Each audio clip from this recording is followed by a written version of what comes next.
Bonjour, je m'appelle Chiara. Et moi, c'est Nicolas. Aujourd'hui, nous allons comparer deux façons d'investir. Soit investir avec l'aide d'un conseiller et investir par soi-même.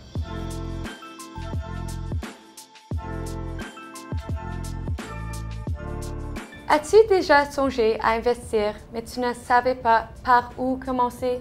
Peut-être as-tu amassé de l'argent en cadeau, en faisant des corvées ou en occupant un emploi à temps partiel?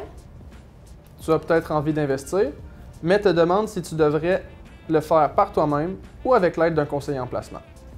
Personnellement, je me suis déjà posé cette question. Alors voyons d'abord ce qu'on entend par investir par soi-même.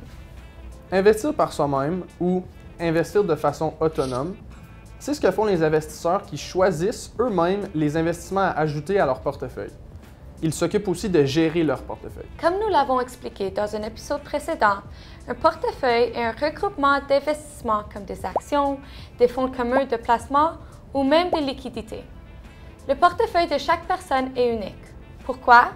Parce que chaque investisseur a un horizon de placement, une tolérance au risque et une connaissance du marché qui lui sont propres. OK, c'est logique. Voyons maintenant comment tu peux construire ton propre portefeuille.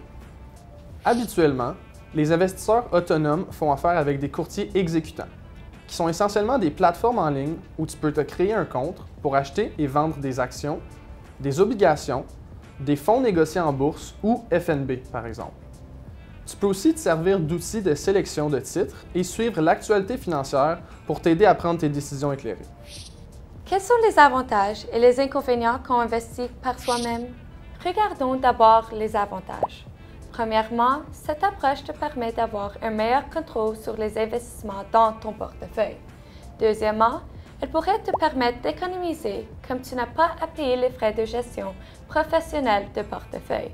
Troisièmement, elle t'offre la flexibilité de modifier ta stratégie d'investissement en tout temps. Examinons maintenant les inconvénients. Dans investissement autonome, autonome signifie que tu t'occupes de tout. Tu devras donc consacrer plus de temps à faire des recherches et à surveiller l'évolution de tes investissements. Tu auras peut-être beaucoup de choses à apprendre pour comprendre le fonctionnement du marché et les stratégies d'investissement. Même si on a dit qu'avoir plus de contrôle est un avantage, ça peut aussi augmenter le risque d'erreur si on a moins d'expérience.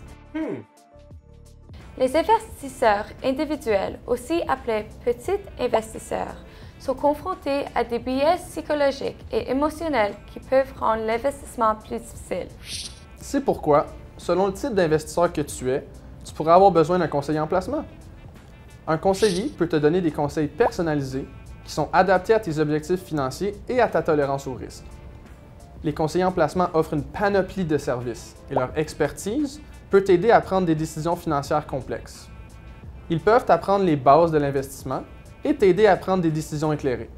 Finalement, ils peuvent t'aider à diversifier ton portefeuille et à suivre son évolution pour que tu gardes le cap pendant les fluctuations du marché et te proposer des ajustements aux besoins. Évidemment, rien n'est gratuit de nos jours. Il y a un coût associé au conseil personnalisé.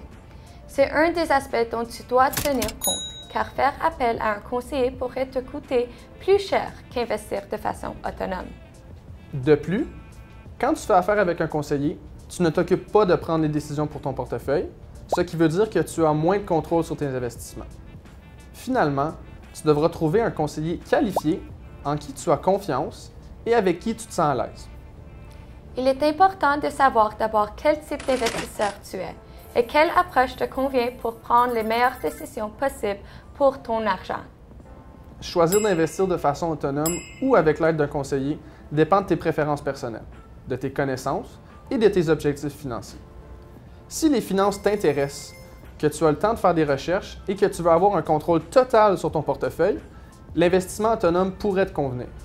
Par contre, si tu préfères obtenir les conseils d'un expert, que tu veux gagner du temps et que tu acceptes de payer pour des conseils professionnels, travailler avec un conseiller pourrait te convenir.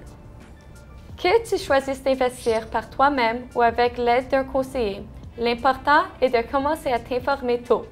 Plus tu es informé, plus tu prendras de bonnes décisions pour ton avenir financier. Merci de ton intérêt.